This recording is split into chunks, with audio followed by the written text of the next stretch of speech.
तो अगला श्लोक है 37 है। हतो वा प्राप्स्यसि स्वर्गं जित्वा भोक्ष्यसे महीम् तस्मादुत्तिष्ठ कौन्तेय युद्धाय कृतनिश्चय। हे कुंती पुत्र, यदि तुम युद्ध में मारे जाओगे तो स्वर्ग प्राप्त करोगे, या यदि तुम जीत जाओगे तो पृथ्वी के साम्राज्य का भोग करोगे। अतः दृढ़ संकल्प करके खड़े हो और युद्ध करो।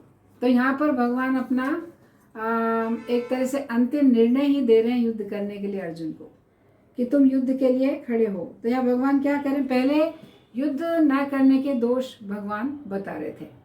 अब भगवान अर्जुन से कह रहे हैं कि युद्ध करोगे तो तुम्हें क्या लाभ होगा, युद्ध करने से क्या लाभ होगा।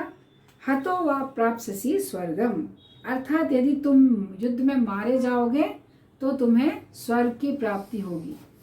तो इसके पहले भगवान ने श्लोक संख्या 32 में कहा था कि जो युद्ध है ये युद्ध तुम्हें अनायास ही प्राप्त हुआ है, बिना किसी प्रयास के। तो ये युद्ध कैसा है, स्वर्ग का द्वार है। ये युद्ध तुम्हारे लिए स्वर्ग का द्वार खोल रहा है। और अब यहाँ पर भगवान कह रहे हैं कि अगर तुम युद्ध करते हो तो युद्ध करोगे तो क्या होगा, तुम्हें अगर तुम युद्ध में मारे जाते हो तो तुम्हें स्वर्ग की प्राप्ति होगी। तो पहला लाभ क्या हुआ, अगर वीर गति को प्राप्त होते हो तो तुम्हें स्वर्ग की प्राप्ति होगी। फिर दूसरा लाभ बता रहे हैं कि यदि तुम जीतोगे तो पृथ्वी का राज्य भोगोगे। जित्वा वा भोक्ष्यसे महीम, अर्थात यदि जीत जाओगे तो पृथ्वी का साम्राज्य जो है उसका तुम भोग करोगे। तो यहाँ भगवान ने दूसरा लाभ, युद्ध का दूसरा लाभ बताया। पहले युद्ध ना करने की हानियां बताई थी। तो युद्ध में विजय प्राप्त करने का अर्थ है पूरी पृथ्वी का राज्य प्राप्त होगा। तो यहाँ पर ये शुद्ध भक्त के बारे में वर्णन ऐसा आता है कि जब जो शुद्ध भक्त होता है वो पृथ्वी का राज्य को भोगना नहीं चाहता है। वो क्या करता है, अगर उसे पृथ्वी का साम्राज्य मिलता है तो क्या करता है, संपूर्ण पृथ्वी पर कृष्ण भावनामृत का प्रचार प्रसार करता है। पहले के राजा ऐसे हुआ करते थे, जैसे परीक्षित महाराज, युधिष्ठिर महाराज, ये सब ऐसे राजा थे, स्वयं तो भक्त थे ही और उनकी जो प्रजा है उसका भी आध्यात्मिक कल्याण करने के लिए वे कटिबद्ध रहते हैं। तो यहाँ पर भगवान अर्जुन से कहते हैं कि अगर तुम युद्ध में विजयी होगे तो तुम क्या करोगे, राज्य भोगोगे। लेकिन वास्तव में अर्जुन राज्य नहीं भोगेंगे, बल्कि अर्जुन क्या करेंगे, संपूर्ण पृथ्वी पर कृष्ण के यश को फैलाएंगे, अर्थात कृष्ण भावनामृत का प्रचार प्रसार करेंगे। तो जो भी कोई भगवान श्री कृष्ण के भक्त हैं तो वो क्या करते हैं, प्रत्येक वस्तु है उसे भगवान का भोग मानते हैं। जैसे भगवान कहते भी ना, भोक्ताराम यज्ञ तपसाम सर्वलोक महेश्वरम। भगवान कौन है, सब सामग्री या सब वस्तु, हर वस्तु के भगवान भोक्ता है। तो अगर किसी भक्त को पृथ्वी का राज्य मिलता भी है, वो क्या है, पृथ्वी किसके लिए, भगवान के भोगने के लिए। तो हर वस्तु को भगवान की सेवा में लगाते हैं। तो यहाँ पर श्रीमद् भागवतम के बारे में चर्चा करते हुए सूत गोस्वामी युधिष्ठिर महाराज के लिए कहते हैं कि युधिष्ठिर महाराज ने अपने राज्य काल में सबों के ऊपर उदारता से शासन चलाया और अपनी प्रजा के प्रति जो युधिष्ठिर महाराज थे कैसे थे, पिता तुल्य थे। अपनी प्रजा की वो वात्सल्य के साथ ऐसे अपने प्रजा को पुत्रवत समझकर उनका पालन पोषण, उनकी देखरेख किया करते थे। तो उन्हें किसी भी इस तरह का जो उन्होंने शासन चलाया, तो कोई भी जो ऐसा भगवान का भक्त होता है जिसका मन निरंतर भगवान के चरण कमलों में लगा रहता है, वही इस तरह से अपनी प्रजा का ध्यान रख पाता है या उनका विकास कर पाता है। तो युधिष्ठिर महाराज जो थे उनकी समस्त इंद्रियां भगवान की सेवा में लगी हुई थी और वो इस तरह से अपनी, जैसे अभी सुनते हैं ना, सबका साथ सबका विकास, लेकिन युधिष्ठिर महाराज क्या करते थे, सभी नागरिकों का कल्याण। कैसा कल्याण, आध्यात्मिक कल्याण। राजा स्वयं कृष्ण भक्ति में है, कृष्ण भावनामृत में है, वैसा ही प्रशिक्षण अपनी प्रजा को देते थे। और राजा का कर्तव्य होता है कि उनकी भौतिक आवश्यकताओं को तो पूरा करे ही करे, साथ ही उनकी जो आध्यात्मिक जो भूख है अर्थात जो आत्मा का जो भोजन है वो भी अपनी प्रजा को देना चाहिए। तो युधिष्ठिर महाराज इस प्रकार के राजा थे। तो जो कृष्ण भक्त बने ऐसा राजा का प्रयास रहता है, जो उनकी जो प्रजा है वो कृष्ण भक्त बने और संसार के जो ये दुख में कष्ट में जो संसार है इन झंझटों से हमेशा हमेशा लेके के लिए उनकी जो प्रजा है वो मुक्त हो जाए, भगवत धाम जाए। तो इस तरह से युधिष्ठिर महाराज का जो राजकार्य इस तरह का था कि वो अपनी प्रजा को भी भगवत भक्ति में लगा के रखते थे। और वर्णन आता है महाभारत में ही कि युधिष्ठिर महाराज का जो ऐश्वर्य था इतना महिमापूर्ण था कि देवता भी उस ऐश्वर्य के लिए तरसते थे। अर्थात मतलब उनके पास सब कुछ है और भगवान श्री कृष्ण भी उनके पक्ष में है। ये बहुत बड़ी एक अतुलनीय उपलब्धि थी युधिष्ठिर महाराज पांडवों के पास। तो ऐसे जो भक्त होते हैं उनको पृथ्वी का राज्य हो या कुछ भी प्राप्त हो जाए, लेकिन उन्हें भगवान की सेवा के अलावा और कोई वस्तु उन्हें संतुष्टि प्रदान नहीं कर सकती। तो ऐसे राजा रहे युधिष्ठिर महाराज, वो स्वयं भगवान की भक्ति में भगवान की सेवा में लगे रहे और अपने जो प्रजा थी उसको भी उस बात का प्रशिक्षण दिया। तो अर्थात यहाँ पर भगवान कह रहे हैं कि अर्जुन अगर विजयी होंगे तो पृथ्वी का राज्य भोगेंगे। इसका अर्थ ये हुआ कि अर्जुन जो है अपनी हर वस्तु को भगवान की सेवा में उपयोग करेंगे और संपूर्ण पृथ्वी पर भगवान श्री कृष्ण के यश को फैलाएंगे। और फिर आगे की पंक्ति में भगवान कहते तस्मादुत्तिष्ठ कौन्तेय युद्धाय कृत निश्चय, इसलिए अर्जुन तुम खड़े हो जाओ। तो यहाँ पर भगवान अर्जुन से कह रहे खड़े होने के लिए। तो खड़े होने का मतलब है कि पहले जब हमने पहले अध्याय में श्लोक सुने उसमें अर्जुन भगवान से कहते हैं कि क्या हो रहा है, मेरी त्वचा जल रही है, मेरा शरीर कांप रहा है, मेरे रोंगटे खड़े हो रहे हैं, मेरा मुख सूख रहा है, त्वचा जल रही है और गांडीव मेरे हाथ से सरक रहा है, मैं खड़े रहने की स्थिति में नहीं हूँ। और फिर भगवान से कहते हैं कि मेरा जो दिमाग है वो काम करना बंद कर चुका है। तो पीछे रथ के पिछले हिस्से में जाकर अर्जुन बैठ जाते हैं। तो अभी अर्जुन रथ में बैठे हुए ही हैं और भगवान जब अर्जुन खड़े थे तब भगवान बैठे हुए थे, रथ चला रहे थे। लेकिन जब अर्जुन ये कह के बैठ जाते हैं कि मैं युद्ध नहीं करूँगा और जब बैठ जाते हैं तब भगवान अब यहाँ खड़े हैं और खड़े होकर भगवान अर्जुन को उपदेश दे रहे हैं। अभी भी अर्जुन बैठे हैं। तो यहाँ पर भगवान अर्जुन से कह रहे हैं कि अर्जुन तस्मादुत्तिष्ठ कौन्तेय, हे अर्जुन तुम खड़े हो। तो यहाँ पर अर्जुन को भगवान कह रहे हैं कि बैठे बैठे युद्ध थोड़ी होगा, अब तो अर्जुन को खड़े होना है। तो जिस समय अर्जुन युद्ध के लिए तैयार थे ना, पहले तो कहा था भगवान से युद्ध करना है, चलो आप मेरे रथ को दोनों सेनाओं के बीच ले चलो, बहुत उत्साह के साथ जाते हैं।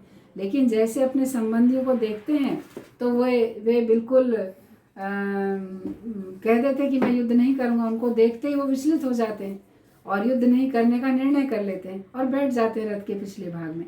यहाँ भगवान उनको कहते हैं तुम खड़े हो, युद्ध करो।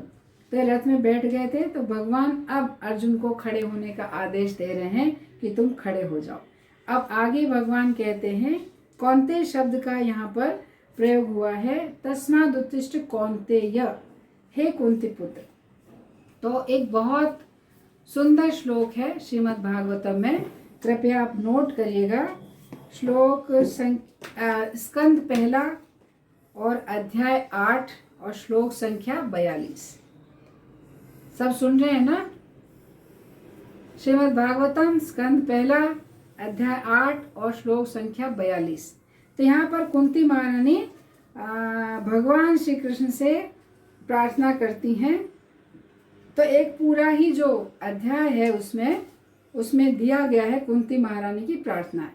तो ये जो कुंती महारानी की प्रार्थना है बहुत श्रेष्ठ प्रार्थना है, हमें उनमें से कुछ प्रार्थनाएं दोहरानी भी चाहिए। और दूसरा ये जो प्रार्थना ये बहुत ही महत्वपूर्ण प्रार्थना है। तो ये प्रार्थना ऐसी है, त्वयि मे अनन्य विषया मतिर्मधुपते सृकृत रति मुद्वहता दद्धा गंगे वोघ मुदनवती। इसका अनुवाद है, हे मधुपति, जिस प्रकार गंगा नदी बिना किसी व्यवधान के सदैव समुद्र की ओर बहती है, उसी प्रकार मेरा आकर्षण अन्य किसी ओर न बटकर आपकी ओर निरंतर बना रहे। तो कुंती महारानी यहाँ पर भगवान से प्रार्थना क्या कर रही है कि जिस प्रकार से गंगा नदी निरंतर सारी बाधाओं को पार करते, कितनी पहाड़, कितने चट्टान, पेड़ पौधे, सब जितनी बाधाएं हैं उसके मार्ग में, उन बाधाओं को दूर करते हुए वो समुद्र में जाकर मिलती है, समुद्र की ओर अग्रसर हुई रहती है। उसी प्रकार कुंती महारानी कहती है कि मेरा जो मन है, मेरा मन किसी अन्य चीज में न बटे और निरंतर आपकी ओर अग्रसर हुआ, निरंतर आप में लगा रहे। तो यहाँ मन नहीं बटने का क्या कहने का मतलब है कि मेरे सगे संबंधियों में या मेरे प्रियजन परिजन में जो मेरा मन अभी भी आसक्त है, वो सब आसक्तियां खत्म हो और मेरा मन पूर्ण रूप से आपके चरणों में लगा रहे। ऐसी कुंती महारानी प्रार्थना कर रही हैं। तो भगवान यहाँ पर अर्जुन से कहते हैं, कौन्ते, हे कौन्ते। तो कहने का तात्पर्य कहता है कि ये है कि भगवान अर्जुन को याद दिलाना चाहते हैं कि तुम किसके पुत्र हो। ऐसी माता कुंती के पुत्र हो जिसके विचार ये हैं कि मेरा मन केवल आप में लगा रहे, प्रियजन परिजन सबसे मेरा मन जो है हट जाए और केवल आपके चरणों में लगा रहे। और तुम क्या कर रहे हो? तुम अपने प्रियजन परिजन के पीछे तुम युद्ध से विमुख होना चाहते हो। तो भगवान अर्जुन से क्या कहना चाह रहे हैं, ये जो देहात्म बुद्धि के प्रति जो तुम्हारी ये जो अपने शरीर से संबंधित जो भी तुम्हारे रिश्ते नाते हैं, उनकी ओर से तुम उन रिश्तों को तुम काटो और तुम अपने कर्तव्य की ओर कर्तव्य परायण बनो और युद्ध करो। तो ये भगवान यहाँ पर अर्जुन को कौन्ते नाम से संबोधित करते हैं और आगे फिर कहते हैं, युद्धाय कृत निश्चय। तो भगवान अर्जुन से कहते हैं कि तुम युद्ध करने का दृढ़ निश्चय करो। तो यहाँ पर भगवान अर्जुन को युद्ध का निश्चय करने के लिए कहने का मतलब, तुम युद्ध करने के लिए बिल्कुल निश्चय कर लो कि युद्ध अब तुम्हें करना है, युद्ध से विमुख नहीं होना है। तो अर्जुन को पहले भी भगवान ने कहा, जब तक अर्जुन को युद्ध के लिए निश्चय करने का तात्पर्य है, अर्जुन को जब तक युद्ध नहीं बंद करना चाहिए, जब तक वो या तो विजयी ना हो या फिर वो वीर गति को प्राप्त ना हो। ये दोनों ही चीज़ों में उसको अर्जुन के लिए कहते हैं कि अर्जुन को कभी भी ऐसा नहीं करना है कि युद्ध निश्चित रूप से ये नीति है, निश्चित नीति, परंतु अर्जुन की जैसे ये निश्चित नीति होनी चाहिए कि उसे युद्ध करने के लिए कृत निश्चय, युद्ध के लिए निश्चय करना चाहिए और युद्ध के लिए खड़े हो जाना चाहिए। तो यहाँ पर बताते हैं कि कोई भी कार्य जो है प्रारंभ जब हम करते हैं तो निश्चित रूप से उसको उसके पूर्णता को पहुंचाना चाहिए। तो ये जो युद्ध है, ऐसा नहीं कि अचानक से युद्ध छिड़ गया, युद्ध की पहले से पूरी युद्ध नहीं होना चाहिए, फिर भी युद्ध के लिए कोई मान नहीं रहा था, युद्ध होना ही चाहिए, कौरव जो माने नहीं। तो युद्ध की तो घोषणा पहले से हो चुकी है, युद्ध का निश्चय भी कर चुके हैं और अर्जुन युद्ध भूमि में तैयार भी हैं युद्ध करने के लिए। लेकिन दोनों सेनाओं के बीच पहुंचकर जब युद्ध होने ही जा रहा है और उस समय अर्जुन कह रहे हैं कि मैं युद्ध नहीं करूंगा, तो ये शोभनीय चीज नहीं है कि कोई भी कार्य करने के लिए हम पहले कह दें कि मैं ऐसा करूंगा और फिर एक जो उच्च कोटि के व्यक्ति होते हैं, जो महान पुरुष रहते हैं, उनके लिए ये अपने मतलब कहते हैं अपने आदेश निर्देश से पीछे हटना हो जाता है, अपना वाक्य बोलकर उससे पीछे हट जाना होता है। तो ऐसा कार्य नहीं करना चाहिए। ऐसे कार्य की शुरुआत प्रारंभ करके उस कार्य को बीच में छोड़ना बिल्कुल उचित नहीं है। तो युद्ध करना ही चाहिए। तो उत्तम कोटि के जो व्यक्ति होते हैं वो एक बार किसी बात का निश्चय करते हैं, किसी कार्य को करने का, क्योंकि उत्तम कोटि के व्यक्ति हैं, उत्तम ही कार्य करेंगे, गलत कार्य का निश्चय नहीं करेंगे। तो ये जो निश्चय है युद्ध का, जब सबने कहा कि युद्ध होना ही चाहिए और फिर भगवान उस युद्ध में उपस्थित हैं और भगवान धर्म की स्थापना के लिए ये युद्ध अनिवार्य समझ रहे हैं, तो अर्जुन को अब युद्ध से पीछे नहीं हटना चाहिए। तो यहाँ पर कहते हैं उत्तम कोटि का व्यक्ति किसी कार्य को करने का निश्चित करता है, उसे फिर उस कार्य को अवश्य पूर्ण करना चाहिए। इस कार्य में भगवान श्री राम का उदाहरण देते हुए प्रभुपाद बताते हैं कि जैसे भगवान श्री राम को जब 14 वर्ष का वनवास बता दिया गया था, तो उनके पिता स्वयं कह रहे थे कि ठीक है, मैंने तो वचन दिया था, लेकिन मैं अपने वचन वापस लेता हूँ, मैं तुम्हें वनवास नहीं जाने दूंगा। तो भगवान कहते नहीं, आपका वचन नहीं टूटना चाहिए, मैं वन को अवश्य जाऊंगा। और फिर उनके गुरु वशिष्ठ जी तक मना करते कि नहीं राम, क्योंकि दशरथ जी कहते हैं आप समझाओ इन्हें, तो गुरु वशिष्ठ भी कहते हैं कि नहीं राम तुम वन में मत जाओ। लेकिन भगवान अपने निर्णय से पीछे नहीं हटते, वन गमन करते हैं। जैसे वाली का वध करने का निश्चय किया था सुग्रीव की, जब सुग्रीव ने पे हुए जो अत्याचार सुग्रीव ने बताए, तो भगवान ने निर्णय किया कि ऐसा अपराध करने वाले बाली का वध निश्चित करना चाहिए। तो भगवान पीछे नहीं हटे, बाली का वध किया। उसी प्रकार रावण ने जब माता सीता का अपहरण किया, तो भगवान ने निर्णय किया था कि उसने निंदनीय कार्य किया है ना, माता सीता का अपहरण करके। तो ऐसा निंदनीय कार्य करने के लिए उसको सजा देना, उसको दंड देना अनिवार्य है। तो इसलिए भगवान ने जो निर्णय किया उस निर्णय को कर दिखाया। उसी तरह से यहाँ भगवान अर्जुन से कह रहे हैं कि युद्धाय कृत निश्चय, कि तुम युद्ध के लिए खड़े हो और युद्ध के लिए युद्ध करो, तुम युद्ध का निश्चय करो, अब तुम युद्ध से पीछे मत हटो। इस तरह से भगवान अर्जुन से कहते हैं।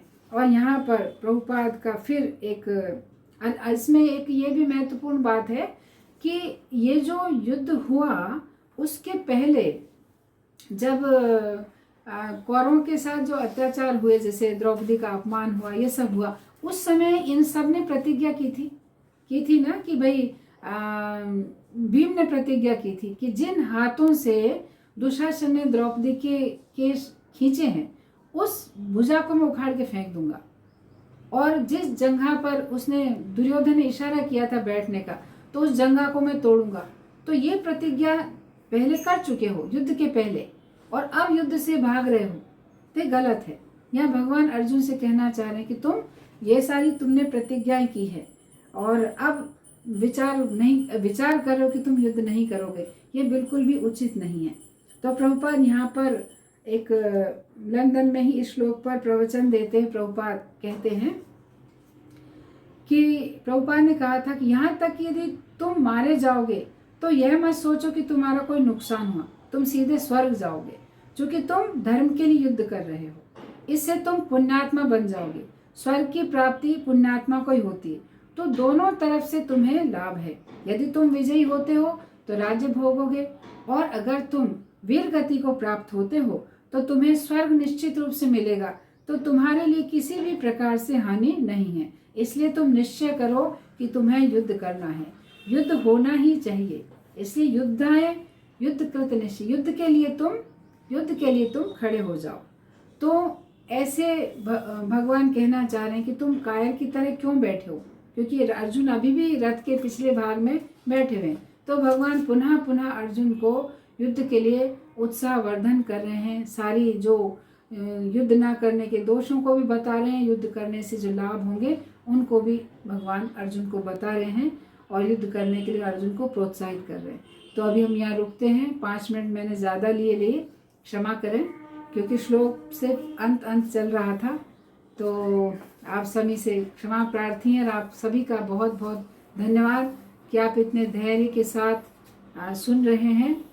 और सभी के लिए हरि बोल।